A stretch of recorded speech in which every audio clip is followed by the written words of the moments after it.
Welcome to Emergency Podcast Week here on the You Can't Compass NBA Trading Card Podcast. I don't think I've had an active trade deadline week of lunacy like this week has been.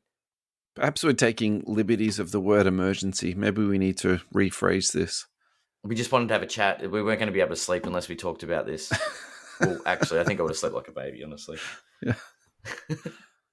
But this is the third big one. It's come. I'd say it's come in threes. There are a number of things that we could talk about, but I think there's plenty for Sunday's show. But I mean, this is we talk about big threes in the NBA. We had Luka first. We've had Fox second, and now the man that I think I predicted wouldn't get traded has been traded, and that's Jimmy Butler. This is the one I thought that was going to get traded because he was so clearly on the trade market. I just think I thought nobody was silly enough to want him. Yeah, right. Lo and behold, talking of lunacy, all of a sudden along come the Golden State Warriors, who are crazy enough to want him. So, Kyle Anderson, Wiggins, protected 2025 first-round pick. Yep. Miami will also get PJ Tucker from the Jazz, and who was just traded a couple of days before, if I'm remembering all of this right. Dennis Schroeder's on the move. And then Detroit will get Lindy Waters and Josh Richardson, which Richardson's a nice little pickup. I don't know how much juice he's got left in the tank, but good to see that the Pistons are active and doing something in the trade deadline. But I think we can whittle this down and just talk about the two teams, can't we? We can talk about the Heat. Yeah, look. And we can talk about the Warriors. And I think that's about it. So Heat Warriors, Utah. Look, Dennis Schroeder, I will quickly mention, did refer to the trade deadline period as modern slavery. And the day after he quoted that, he was traded. So I found that quite amusing. I think Utah might actually waive him. He might get picked up, but that's neither here nor there. He might be an interesting piece. But I mean, it's the Warriors and he's the a Heat. Liquid commodity, that's for sure, isn't he? This guy, he's like a Wemby PSA 10. He's becoming a modern NBA rainbow rather than just like the standard 7 cards. He's going to have all 30 jerseys at some point. Yeah, I mean, he's probably worn 30 different jerseys when you think about it. It's pretty crazy. All right, well, who do we want to go for first, the Heat, or do we want to go with the Warriors? Let's do the Heat first, just because that's an easy one to do, and then the rest of the time we can just spend talking about the Warriors. Yeah. So I think hobby-wise, there's not a lot going on here. Like, let's be sort of honest about this. Does it affect Bam? Bam becomes the number one guy, right? I think Hero's technically the number one guy, isn't he? Okay, yeah, true. Okay. He was the all-star this year. Yeah, that's true. Interesting. Maybe there's a vacancy at the number one spot in Miami now. So, look, Hero might move a little bit, but I'm not expecting to see heaps of movement there. The population on that is just insane, so we can quickly gloss over that. Why don't we talk about Wiggins? Wiggins is a fun one because maybe a little bit like Zion, but has actually won a championship. You know, a heap of money has gone into this guy all time. I don't think all the data is going to be captured on this. With Card Ladder, but his PSA 10 at its peak sold for $669. Of course, that was during COVID. That was halfway through 2020 that sold for, and obviously it's just a straight downward line from that. It recently just sold for $52. These don't get traded a lot. So in the last 12 months, it looks like it's been traded about 5 times. There's not much going on there at all. It's definitely not a hot commodity, that's for sure. Look, I think at this stage, it's fine. If you pick up one of these for $50, the population on it is 83. I don't think it's going to be a particularly stable or unstable stock. Yeah. Sort of is what it is. I think it's more of a PC purchase. Agreed. I don't see it moving up now he's gone to Miami. What's he going to do in Miami? What's he going to do in Miami? Like, are the Heat just going to have to rebuild now, aren't they? I don't think the Heat ever rebuild, do they? No, they try and retool more than anything.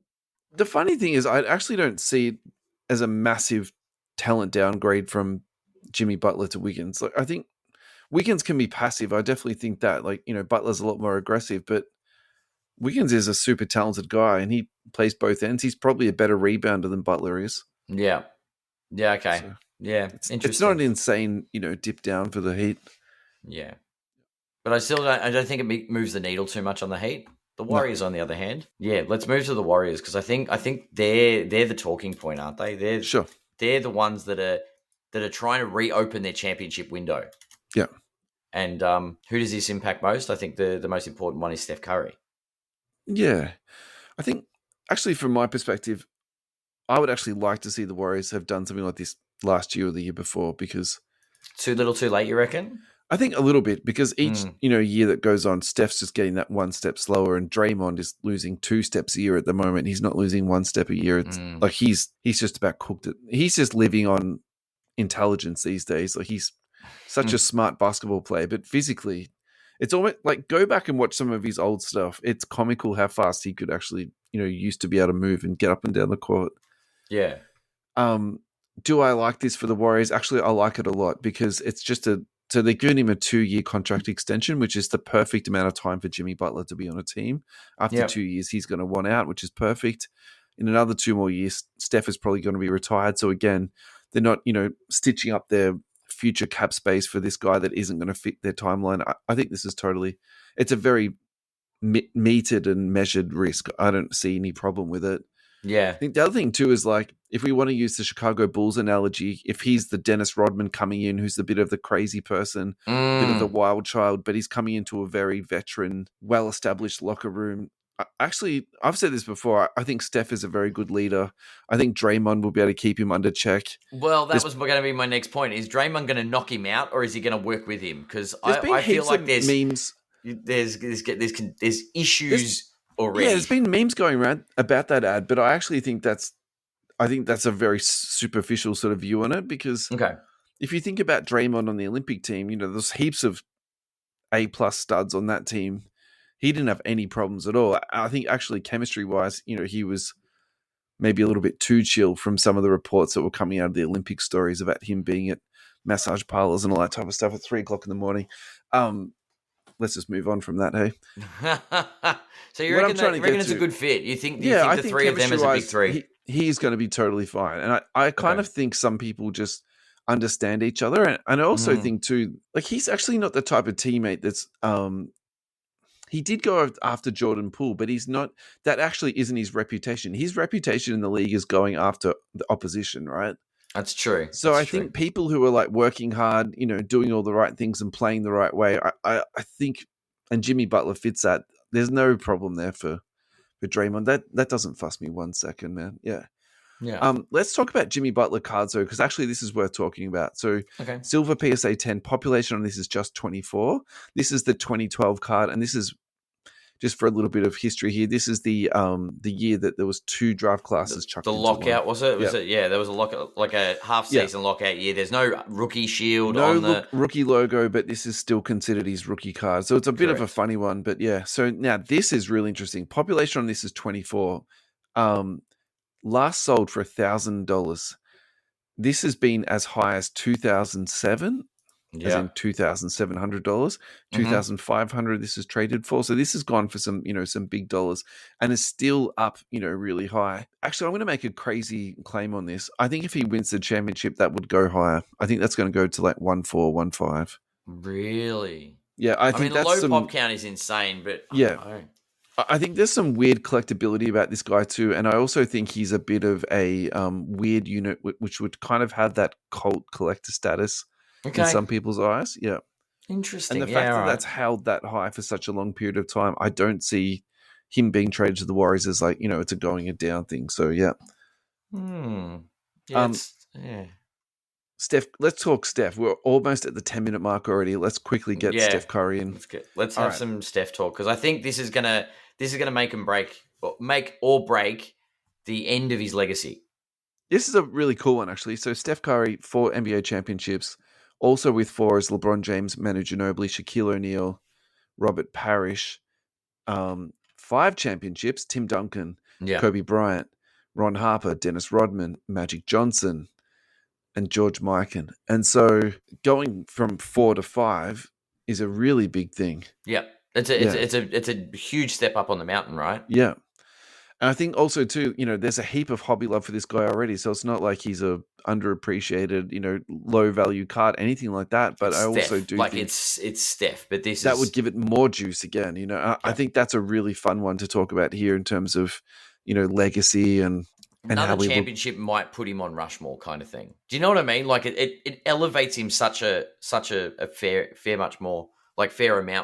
I don't know. Yeah. I mean, the Rushmore is tough because then you're competing against Jordan, Kareem. Yeah, true. Magic, you're in that. LeBron. Like it's tough to get to that Rushmore. I think with 5, Yeah. he's era defining and has his own. Do you know what I mean? Like he becomes that face of that. I think that also creates an eternal conversation about LeBron versus Curry for this generation too. Actually, who was the stud? Yep. Yeah, that's a fun one. That's the big joke, right? It's like the best player the biggest player in Jordan's era was Jordan, and Kobe's era was Kobe, and then in LeBron's era it was Steph. Yeah. Like he doesn't get warrant the GOAT discussion because he wasn't the best player in his era. Yeah. Not to discredit LeBron. He's done some amazing things as well. All right, Steph Curry, 2009 tops. This is just the base, PSA 10. Yep. $5,760 that last traded for. Yep. Population on that is 373. Now, if we go high end, numbered to 2009, this last traded for $24K. Now, actually, really interesting on this. If you look at the last 3 years on this has taken a massive nosedive. Mm-hmm. Looking at that graph there, it actually looks to me like a quite nice long-term buy, actually. Yeah, I have a feeling that it's probably that $50K looking card long-term. It probably is a crazy good buy. But the base card, what do you think of the base card? Like that's highest point was through the COVID crazy period for 21K. 18K, sorry. The base card. Where does that sit? It's 6,000. It's 5,760 at the moment. So that's the population isn't terrible. What is it? 373. That's actually a reasonable pop count. Yeah. I don't know. I don't know. It's always Steph's always on my radar. And yeah, auto or like rookie. Steph Curry is one of those ones that I think, I don't know, he's never going to really be forgotten. Look, my thing about cards like that is I just don't feel like there's a heap of value in it. And I know this is going to sound like really almost petty, but it's literally just a base card. Whereas I'm like, for 5,000, could you get a patch autograph of him? Or could you get a really nice flawless autograph of him? You know, are you better off getting something like that? It's a valid point. Like, yeah. I think my own sort of counter argument to that is I think we all know that Steph signs a lot. Actually, are his autographs worth a lot, flooding the market? And actually, are they not a great buy? And, maybe actually at a population of 373, that's an awesome buy. But I just can't get my head sort of past that thing. Yeah. We're talking about that on the last show we did with that sort of the value standpoint for some cards. I just feel like sometimes you just get more value out of an autograph or a patch autograph. But yeah. It's interesting though. We don't look at that Steph Curry with the same context as say, I won't go the Jordan rookie, but like a Magic Johnson. Do you know what I mean? It's a base card. That's all it is. But that's all there was at that point. I actually don't mind direct comping this to Jordan. And the reason I say that is because I think it'd be really good to actually look at the population, comparison between the two. Okay. Yeah. And it's the same thing. It's just a paper base card. There's nothing. Yeah. There's no prism about it. There's no tiger stripe. No fancy. It's just a base card. Yeah. Yeah. So isn't Jordan like the front of the card ladder? Is it at the top of the card ladder? No, it's not. So the 1986 Fleer Jordan PSA 10 population on this is 332. What did this last trade for? $177,000. Yeah. Yeah. Right. So does that Steph Curry have a lot of legs? A lot of legs? Yeah. It's definitely because Steph's multiple steps behind Jordan, but he's not that far. And there's a significant price difference between the two. And we're talking about impact, right? Do you know what I mean? Like impact on the game. Yeah. Maybe there is a comparison to be made. I mean, this is the Ryan argument, isn't it? That Steph Curry is one of the best buys in basketball. So in 2010, it was trading around that $6,000 mark. 2009. Yeah, February 8th, 2009, so 16 years ago, 5,100 USD for the Jordan PSA 10. Fast forward 16 years, and we're up near the 200K mark. You know what I mean? Like, is that the kind of thing we're talking about? If Steph, say Jimmy and Steph combine for 2 championships, is that what we're looking at? Or am I overshooting now? I think it's tough for him to go all the way up to Jordan, but at the same time, I think he'll land somewhere between where he's currently sitting and where Jordan is. Yeah. And that's a very easy thing to say, but I think he's got a lot of movement to go up. And when you're comping the base to his gold to 2009, which is currently trading at 24K. I think when you summarize it in those terms, that's an absolute home run, isn't it? Yeah. Yeah. All right. Let's end this. Yeah, let's keep it short and sweet. Yeah. We're going to be back this Sunday, guys. Hope you've enjoyed these little short podcasts we've been doing for the trade deadline.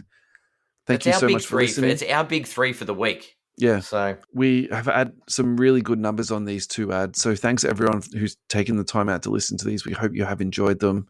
Yeah. Check them out on YouTube. We'll see you Sunday. See you Sunday, guys.